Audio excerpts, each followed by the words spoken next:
As I've come back here, I've completely had to totally change directions here with this. I've realized that it's actually a lot worse than I thought it was. Not only is the time train having issues, but the strike and chime trains are as well. I've gone on the movement here with a permanent marker and I've just circled every single hole here. That one I'm in the middle of rebushing. That's the center wheel on the time train still. But those two look like the oil has gone black in both of them. I'm not sure if, I don't think the bushings are particularly worn there, but just the pivots might need polishing. These guys, that looks elongated, and so does that one. And that one does as well. And I've done it on the other side. And the other plate, wherever that is, also has holes on there. All of this has only happened within probably, I think 2023 was when I serviced this, so this has all basically happened within a year, which is quite sad. I've already had this thing apart, and I'm having to do this a second time now. But it's a great learning experience. We've got these two spring barrels here, which don't come apart, at least not that I can see. There's nothing in between any of the wheels that indicates any sort of way to get this off. If these springs have problems, I mean, you could always force something like this open, but I wouldn't really want to. I don't think I'm going to take this apart in this series. These are both automatic mainsprings, or not automatic mainspring. These are both automatic chime and strike springs. They both seem to be exactly the same. There really seems to be no difference with these. You can put them in either way, and you can see that one especially has just absolutely, well, it's either shredded itself or the pivot needs polishing. There's probably both. Usually pivots need polishing and the wheels themselves need burnishing. It's kind of a combination of everything. So on that note, I'm going to clean all this up, and yeah, we'll come back to you when everything is all clean again.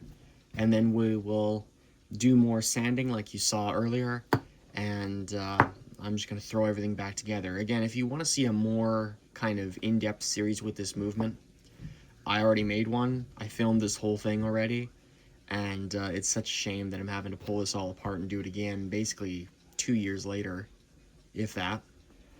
And really the performance of this thing, because of this wear that you're seeing here, was very off and on. This thing would always have some sort of problem, or the chime wouldn't be adjusted right, or something would be going on. I have to admit, it does kind of get discouraging after a while, having to come back and redo this a number of times. But we're certainly learning lots. In light of that, though, we're going to be sure to kind of switch over to other projects and not just stay with this, because this is absolutely starting to rot my brain, it feels like. Actually, I was just about to end the video, but I've just had a change of heart here. We found two things. Number one of these has, where's the other one? Ah, here she is. That has an S there. So this is the strike spring then. So there is a difference between these two. I don't know which one, when I reassemble this, I have no idea which one I had to wear. So maybe it is a good thing we're taking this apart after all. So this is our strike spring. This is our chime. And you know what, as I've been looking at this, I've been looking at how this is all held together. This is very reminiscent of how the Style 8 Baby Bends are with their spring barrel. I'm thinking that maybe this is all splined together, and that perhaps you could knock this whole, if I look here, there's a shoulder there. This wheel moves around that shoulder, so there's enough clearance on that side. This could have a pair of pliers stuck in there, and this could be hammered out. I'm thinking this is all splined together. That is my guess as to what is going on there. And hopefully we're right. Okay, since we have no idea what we're doing, we're going to do this really, really gently. I've got my pliers sitting there. Is this moving down at all? Can't quite tell. This whole piece has it moved? I don't think it's moved. We're gonna get a piece of aluminum out here so we can actually hammer into something. There we go. Okay, so now let's see here. I'll give that a bit of a harder tap. I'm not sure I'm really accomplishing anything by doing this, but we'll find out. Maybe it has moved. I can't really tell. No, that doesn't look like it's moved at all. Okay. I mean, this has got to come apart somehow. That's kind of my philosophy here. Try not to break it, of course. Trying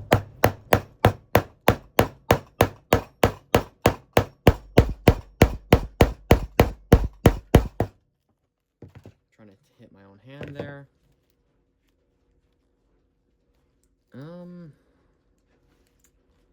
Not really much is happening here. Again, it hasn't moved. That's kind of odd. I wonder. What do you guys think on that front? This is definitely key, though. Whatever's going on here, I can only imagine it probably has to be splined somehow. The fact that this shaft doesn't move and this pivots around it, this has got to be how it's held together, I'm thinking. I'm going to take a gamble. I'm going to keep going with this, and I'll report back to you when I have my findings.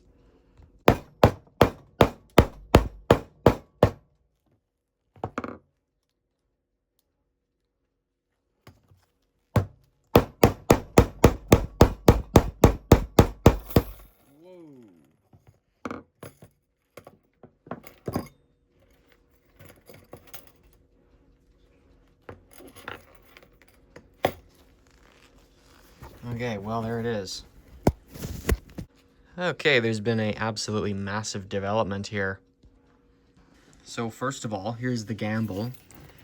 We've actually bent this shaft just a little bit. We can probably straighten that, but it's just a little bit, it's not terrible, but you can see if I spin that, well, maybe you can't. As I'm spinning this, yeah, there she is. You can see the problem right in the middle of the camera there. So we'll be very careful in kind of re-straightening that. As for the rest of this though, we have got this open at last, and you can see the old oil in here is just completely perished. And we've got our automatic mainspring out. Now, for those of you who don't know what these things are commonly seen in wristwatches where you can wind it forever and never break the spring. That's because there's no end. That is because there are two ends, I guess. They're not hooked to anything. But the way this works is you've got a second spring here, riveted in this case to your first spring, and it just drags along the wall of the spring barrel. It keeps tension, but it's not hooked to anything, so you can just wind it forever.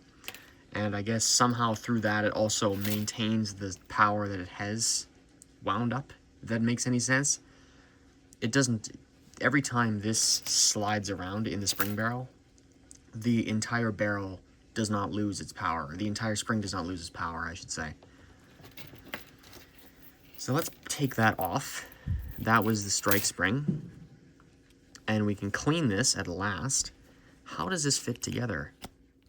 Oh yeah, you can see where we've messed it up here slightly. Oh, is it gonna stay on there now?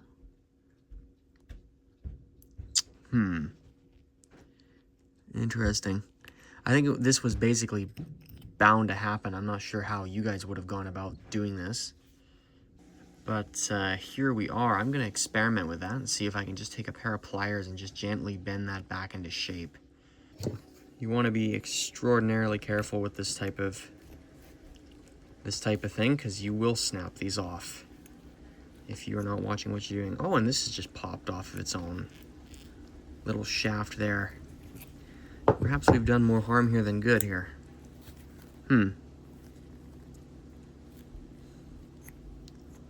Well, interesting. Yeah, that's the thing with these types of mechanisms. You never know if they'll go back together the way they're supposed to. Interesting, interesting. Yeah, that's always a nuisance because that's come de-riveted now from the cullet that it was attached to.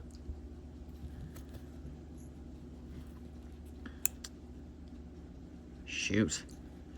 Yeah, I guess we've just lost our spring barrel lid. We may have to get this completely apart and do more with that. I don't think this is, well, I don't think I'm going to take this apart given our recent development. That was the strike spring, as a reminder. And, I mean, unless I can somehow get in here, but yeah, you really don't, this really does not give off the impression that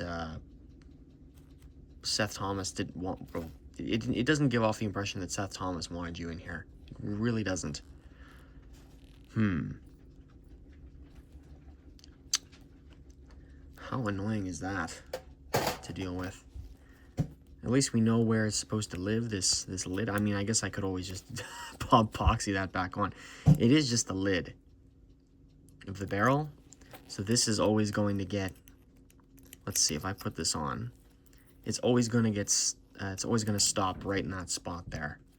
This is just a kind of almost like a dust cover. I wonder if I can leave that off.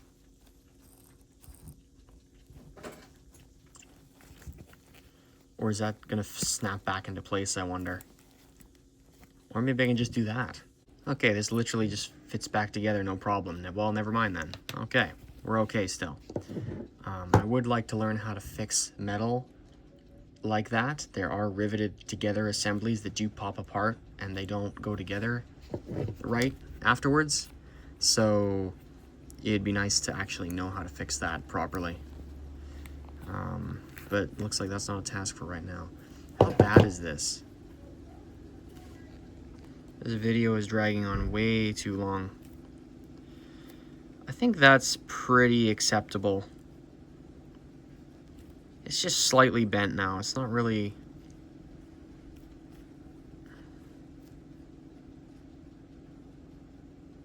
Yeah, I can't even really see that move. I mean, does it look completely perfectly straight? That looks pretty close. I think that's pretty good. Doesn't look like it's having any... Oh, it is doing a slight twist. I didn't know movements learn the latest dance crazes. Let's see here. Yeah, it's still... It's just so slight. I think we can probably get away with that. I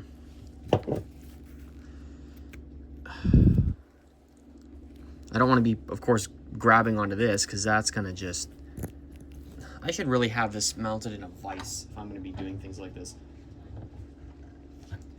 Yeah, that's not correct, having it freehand. Okay, well, we just learned a whole bunch of new information on how these are assembled. And hopefully after a nice break, we can come back and polish the rest of the pivots and do the rest of whatever it is that we need to do here. Cleaning and burnishing and whatever else that's going to look like. So thank you guys for sticking around for this one. Definitely a one that makes you think, I'll tell you that much. It certainly made me think. Hopefully you guys got something out of it. And yeah, this is, I guess, the Plymouth Revisited series. I don't know what you want to call this. Revisited, Seth Thomas, hybrid movement. I don't know. Something like that. Anyways, guys, I thank you for watching. And I will see you in the next video. That is, if you decide to watch it.